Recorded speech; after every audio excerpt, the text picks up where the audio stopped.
You're listening to I Love It When, and I'm your host, Mo. I'm a speaker, coach, and connector. You're in the right place if you're looking for some inspiration and you're ready to truly embrace who you are. My intention with this podcast is to help you see that you are so much more powerful than you realize. Hey guys, welcome back to another episode of I Love It When. As you can see, I'm in a different studio this time in the Seattle area. I'm at Third Wheel Podcasting.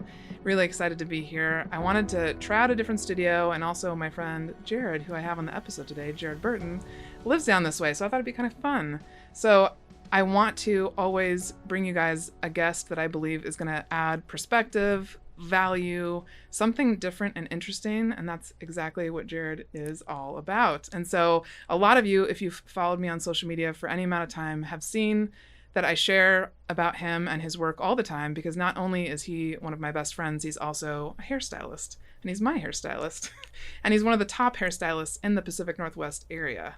So I met him actually because I was going to Headline Salon with somebody else, and she ended up retiring, and they referred me to him and started seeing him. And then after a while he said, I don't become friends with clients, but I think maybe we should hang out. And that's just kind of how it started. So I want you to introduce yourself and just say a little bit about who you are and what you do to begin with. Well, my name's Jered. I'm about 20 years into my hairstyling career, and I've been at Headlines for about 15 of those. And I just love doing hair. I never get tired of it. I get more excited about it than you do. True. And it's even the subtle things, like the nuances, not big changes. I don't have to make everybody's hair purple. It's just fun. Yeah. Well, when we were talking about what are we going to talk about on the podcast today, because there are so many different things we could talk about between the two of us, is I think one of the things that I felt drawn to right away about you was I noticed that you actually listened to me. And you have a very unique ability to connect with humans from all sorts of backgrounds and places. And so I thought, how do we begin first to kind of introduce you, but also talk about what I want to talk about. And I think I want to start with what brought you to Seattle, because you were not born here. And I kind of want to give the audience a little bit of a background story on you and how you came to be here. Yeah, so I grew up in northern Minnesota, a couple of hours from the Canadian border, actually.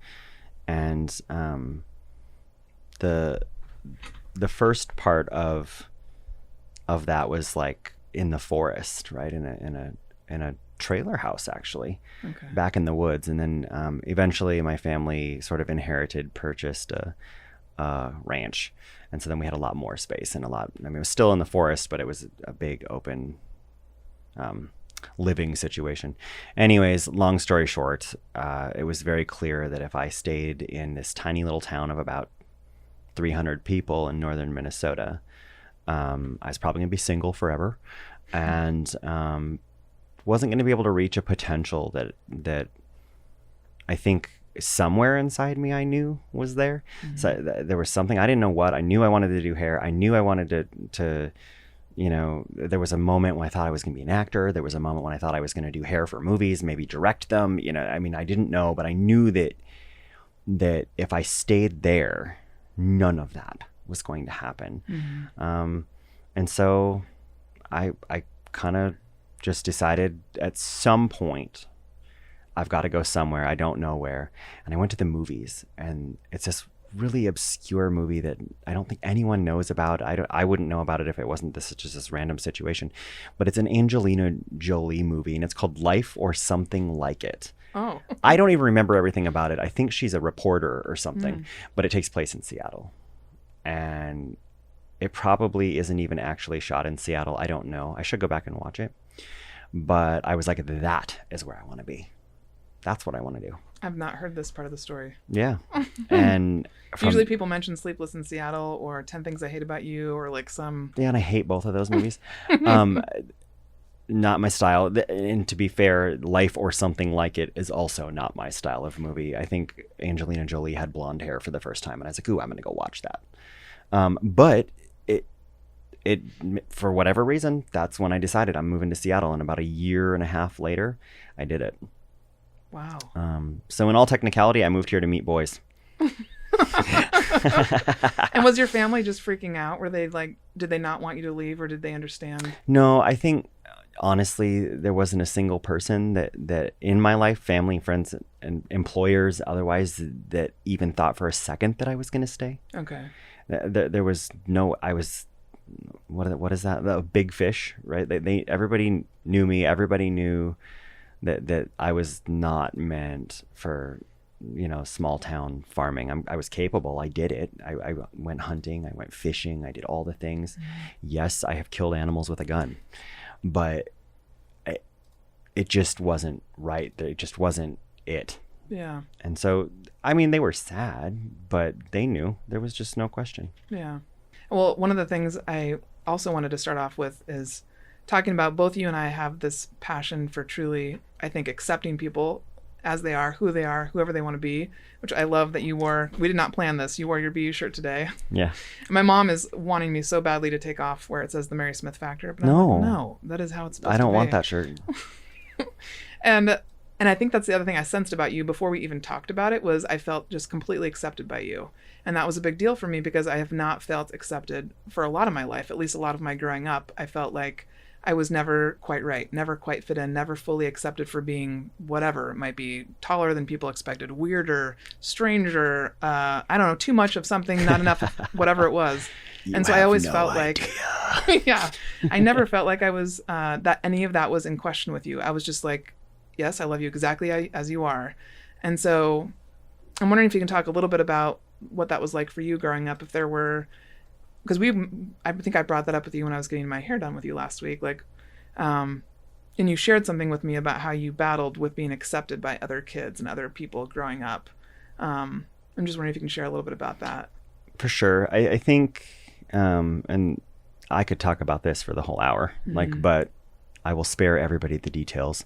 But it being out in such a space, like a, politically conservative, very small, very religious community, was not well received. And the thing is that even though I knew that was going to be the case, I wasn't willing to live in such a way that I couldn't be myself. And I tried to do that for a short period of time, and it did not work. I had all kinds of horrible thoughts and horrible,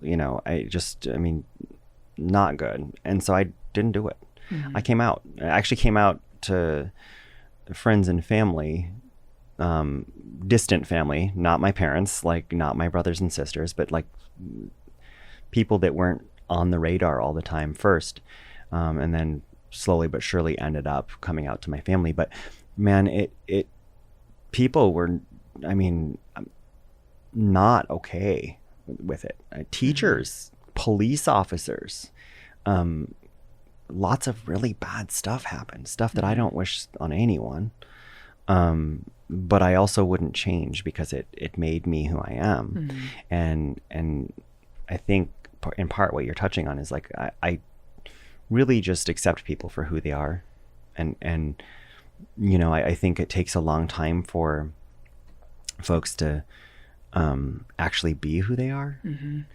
And I think that part of my job is giving people a space to do that, and then helping them to actualize that in a physical way with their hair. And that might mean purple hair, or it might mean highlights, or it might mean no hair color, or it might, it might mean a mohawk, it might mean a mullet. It doesn't matter.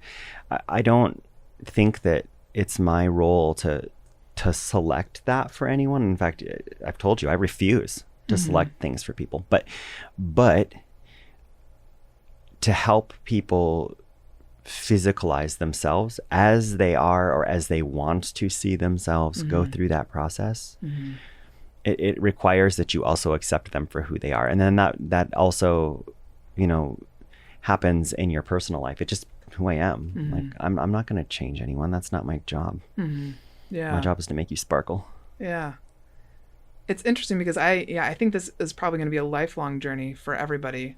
It depends on where you are in your journey. But I still find, like, even right now at 41 years old, I still am in this process of slowly unveiling more and more of who I am. Oh, And definitely with this new business and with this podcast, openly talking about topics that I haven't talked about before on social media or in just in front of people. And so for you to be that brave and courageous, I just want to acknowledge that it's at a young age, because you risk losing family, losing friends, personal injury, all sorts of different things that can happen from people just having fear. And all of those things happen. Yeah. All of them. Yeah. Yeah. Yeah. And I too am still on that journey.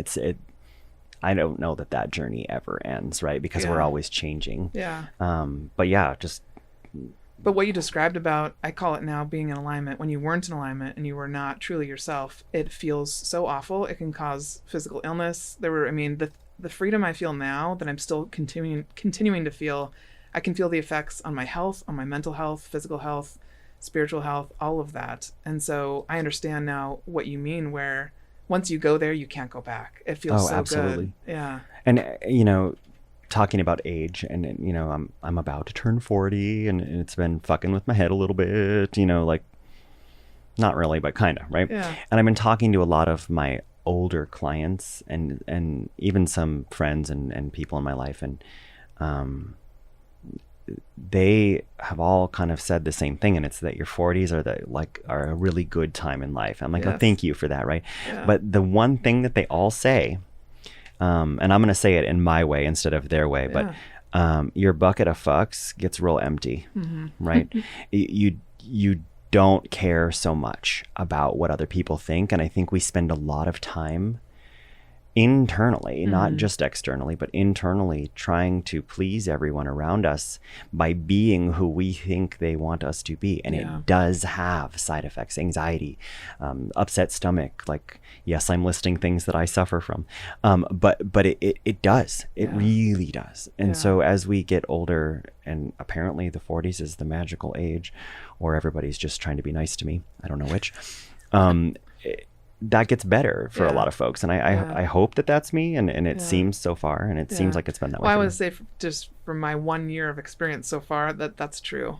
Yeah. And I think the more I realize this too, that the more I am myself, sure, it might disappoint certain people, or some people might walk away from me, but it also brings the people who are supposed to be in my life into my life further. But the interesting thing is, like with you and I, you haven't gone anywhere and I haven't gone anywhere. We might not talk for 3 months or maybe whatever amount of time, and we can pick up the phone. We don't really pick up the phone. We can Jered text doesn't each talk other. on the phone. No. We can text each other and go hang out, and it's like no day has passed.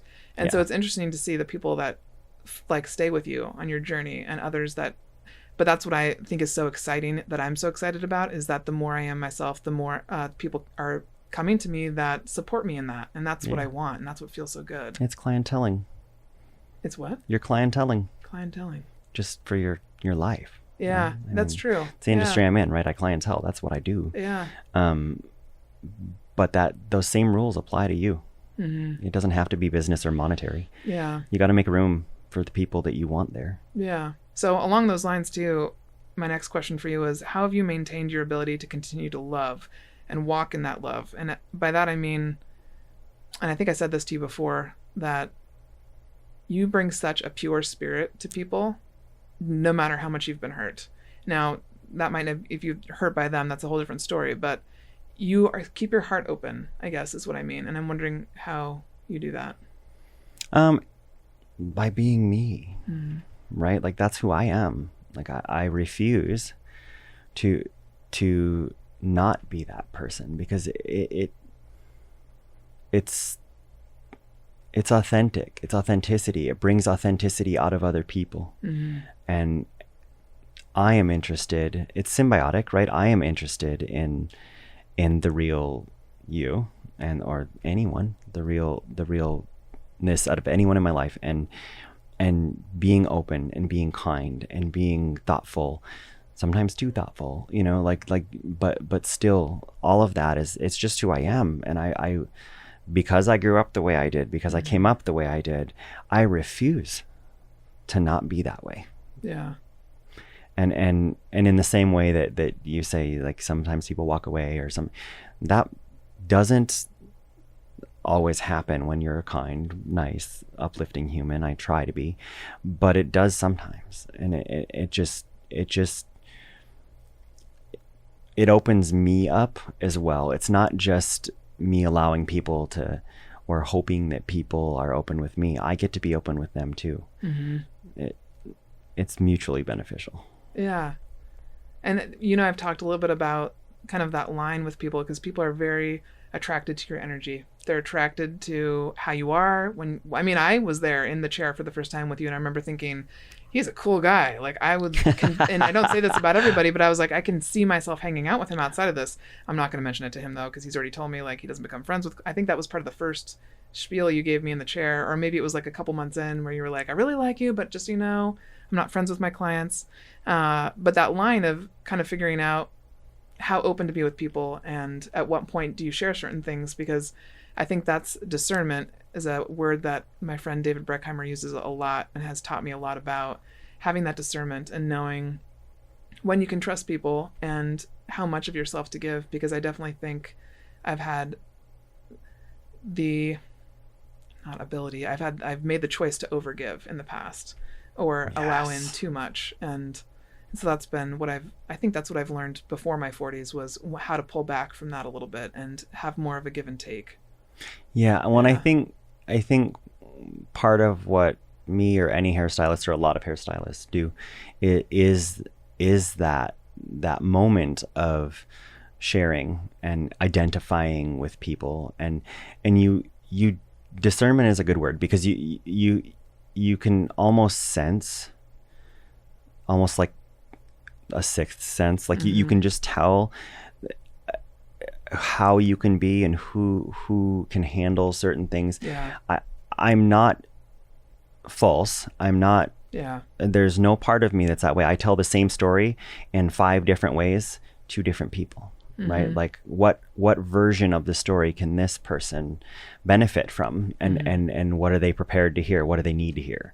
What version of the story can Margaret hear? Right? Like it's the same story. It's I'm not being untrue or lying, but you sometimes have to change for the audience that you have, and it again mutually beneficial.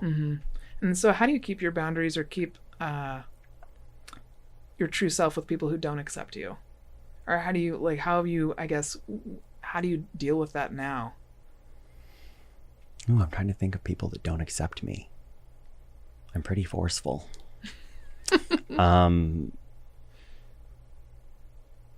If in a work situation, in a professional situation, if someone's not accepting or not open to, then it just becomes very casual, and it becomes very, the boundary is there. I didn't set it. I maybe just don't try to access that person as much unless I need to, in a respectful way. In a personal setting, fuck off. Not expending energy on people who don't want to put energy that's into actually a really good way of saying it. I use up a lot of energy every day being open and being authentic, and I don't have it to give. So this is actually I had this in my mind already before I even thought to write it down. Do you have any strategies or techniques that you utilize to help you on a daily basis to maintain your energy, to keep you in a place of open heart? Certainly we just touched on one of the biggest ones, is knowing where to expend it, and where it needs to be and where it doesn't need to be.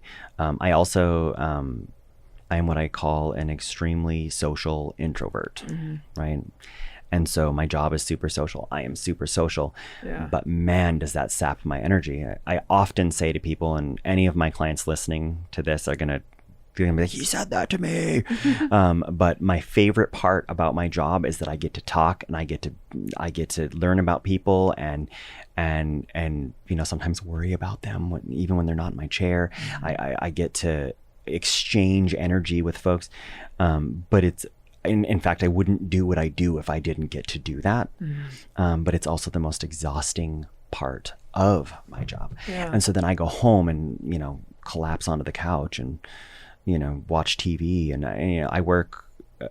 One of the other ways in which I preserve energy is I work shifts. I work 4 days a week, and then I have 3 days off. I work 4 11-hour days, right? But then I have 3 days to recharge. And then one of those days is cleaning the house and running errands. The other day is doing podcasts, I guess. But then there's a day that I just sit. Like, Netflix, man, or I was telling you earlier, I'm going to go pick berries tomorrow by myself in the woods. Yeah. Like, just recharge. So like spending time by yourself, you're totally good with that. I have to. It's not that I'm good with it. I have to. If I don't, I'm a huge bitch. Like, I have to. Yeah. It is non-negotiable. Yeah. Is there anything else you do on the days when you work that helps you through those 11 hours? Yes. I share an office with my boss, and I tend to stay in that office when I'm not with a guest. Yeah. When someone is, processing, they have to sit there for half an hour with the color on their hair. I'm often in my office, maybe doing some kind of admin work or something. Maybe having a snack, because sometimes I swear you don't take a lunch break. I actually never do. I get to have lunch. It's built in, right? I don't double book. So I don't have 2 clients going at the same time. Yeah. I'm never doing something else while you're sitting out there with your color on. So I have 20 to 30 minutes with any given color client. And I eat, or I, doom scroll, whatever it is I'm deciding to do, disassociate, whatever. The timer is set, so I know that when that goes off, I got to come out. But keeping that boundary up for myself, even during my workday, is super important. It's one of the reasons I don't double book. Many hairstylists do. In fact, the most successful ones do. Wow. Have 2-3 clients going at a time. I need that downtime. I need it. There's, again, non-negotiable. Yeah. If I don't have it, I cannot do. So, what do you think is about you that makes you one of the best hairstylists? Because besides just your skills, your flat out skills. That's an uncomfortable question. I think the best way to answer that is that I don't think I'm the best hairstylist in a non-self-deprecating way. Yeah. I don't think about it like that. Yeah. At all. I'm just me. Yeah. With you. Yeah. In my chair, doing my work, being your friend, being someone to talk to. And it's like that with everyone. Will I acknowledge that I am good at what I do? Yeah, of course. And yes, I'm very booked and I'm very successful. But I think keeping, I guess, those notions secondary is probably part of it. It keeps me authentic. And we've already kind of touched on that, but I honestly think that is why I'm successful. I am authentic. I am not anything but myself, and people sense that. People know that, and then they in turn offer that to me. At least I think they do. Most people do. And I think people crave that. I think we've lost that. I would agree with that. As a society, I think so when they feel true authenticity, it's like highly magnetic. It's drugs. Attractive. Yeah. Because we're human beings. That's we're meant to do that. Like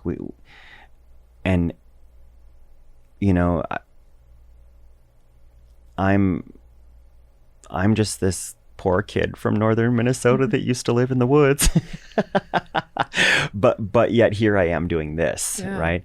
But that doesn't change what brought me here, and holding that in the front and letting those experiences shape the way I interact with everyone.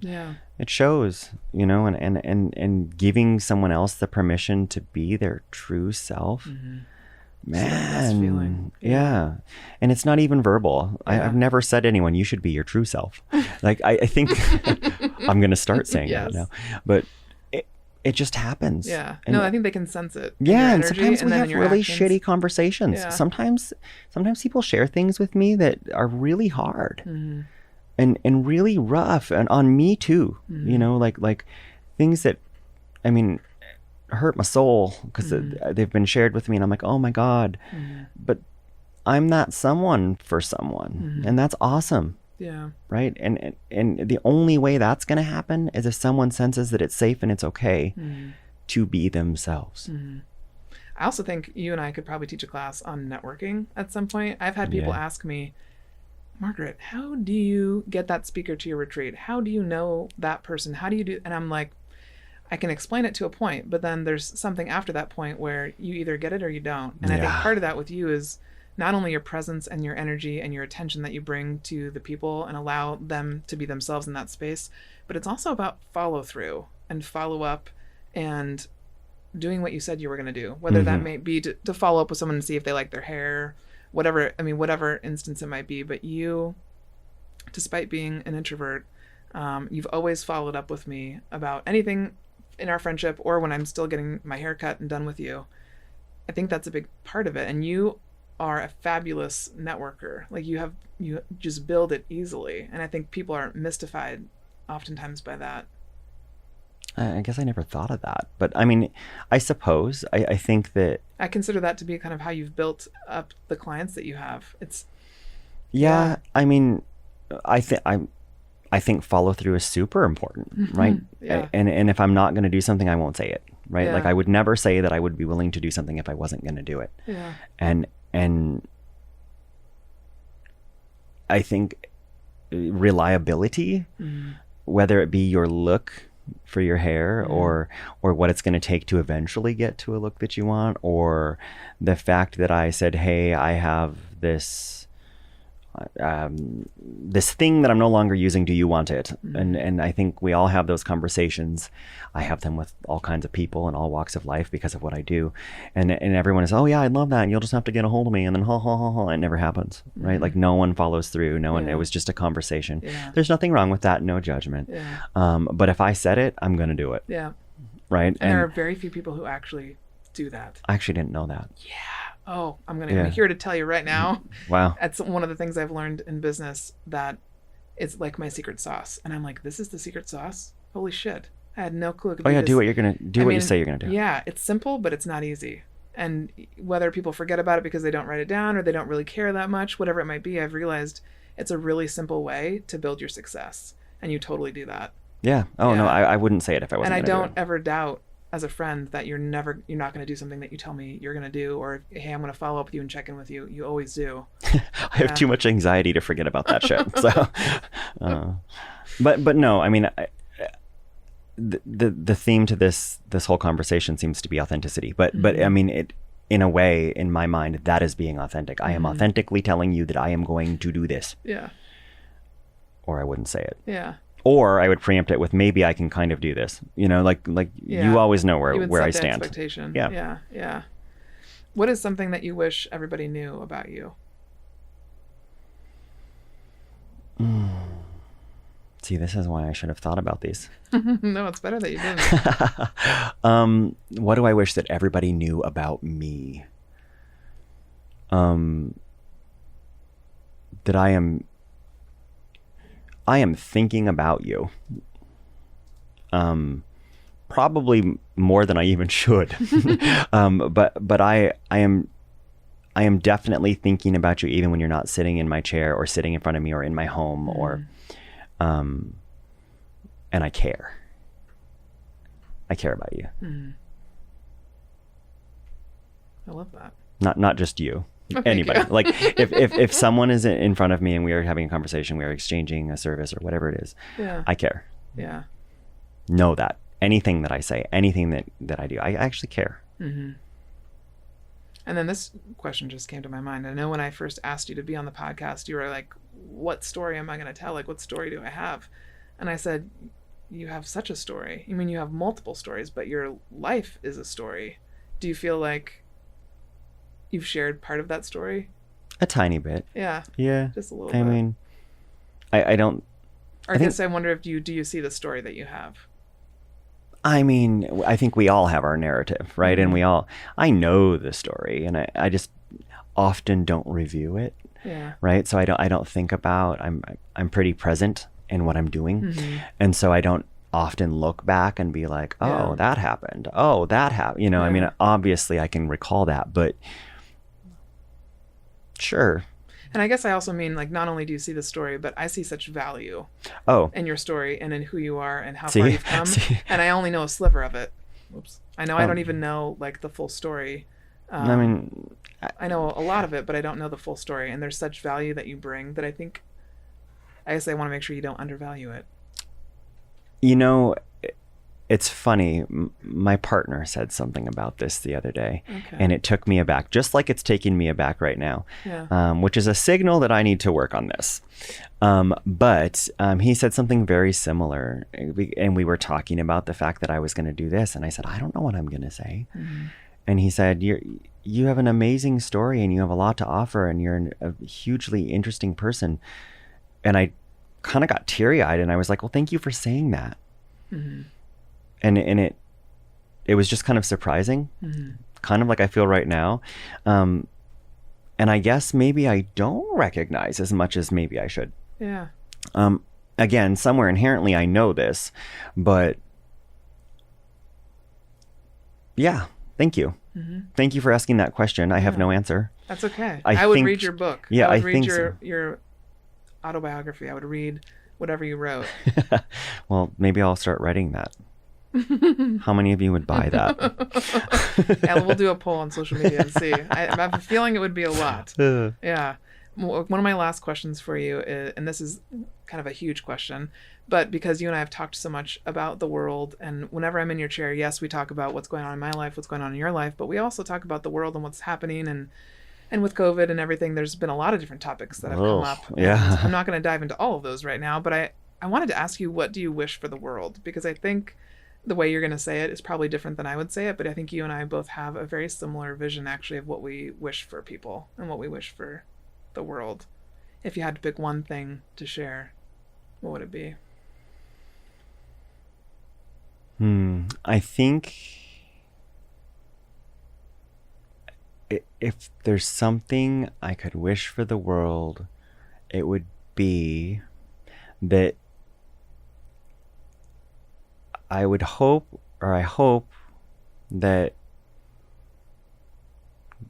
everybody could sort of realize that, and this is a big everybody, it's like a 7 billion everybody, would maybe realize that everybody else isn't watching you. And they don't care as much as you think they do. And I mean that in a positive way. Because I think, especially some of the big key players, I won't say any names, but I think it's performative, right? I don't think that a lot of people are actually how they want to be. And I think that the motivation behind that is very, very, very often what we perceive others must be perceiving about us. And I think that if everybody kind of came to the realization that I am still coming to, I'm not fully perfect at this, that people don't care as much about what you do as you think they do, you might be more true to yourself. That's a great way to put it. Yeah. And then if you did that, I think everybody would benefit. We'd start being nicer to each other. We'd start asking for what we need instead of just ignoring it. We'd start caring about each other more and less about what we think about each other, or what we think we think. Yeah, it could get real twisted up in there. Yeah, but really, like. No, I love that. I think that's actually been like my topic since I got back from my retreat in Sedona. That's been floating around in my head before then, but now very much after, which is I actually need to care about myself the most first. I naturally could just give, and I did for a lot of my life. But when I start kind of like I'm all about balance. So when I stopped giving quite so much and started to work on receiving more, and also being more focused on what do I need to feel happy? What do I need to feel safe, happy, fulfilled, and have some peace? And once I did that, then I'm giving from a different place now.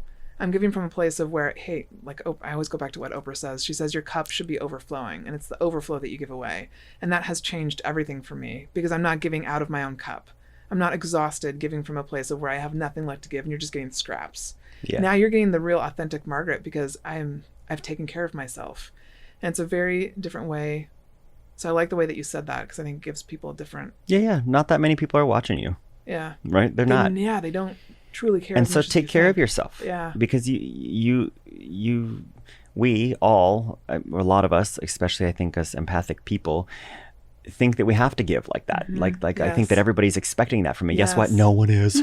Right? Like it's not happening. Like I just made that up and then chose to deplete myself to the point of not. Yeah. So I agree. Like not that many people are looking. The ones that are the important ones, include them. But include yourself in that too. Yeah. And then we just change the way we interact with the world, and then the whole world changes slowly. So what would you say is your current I love it when?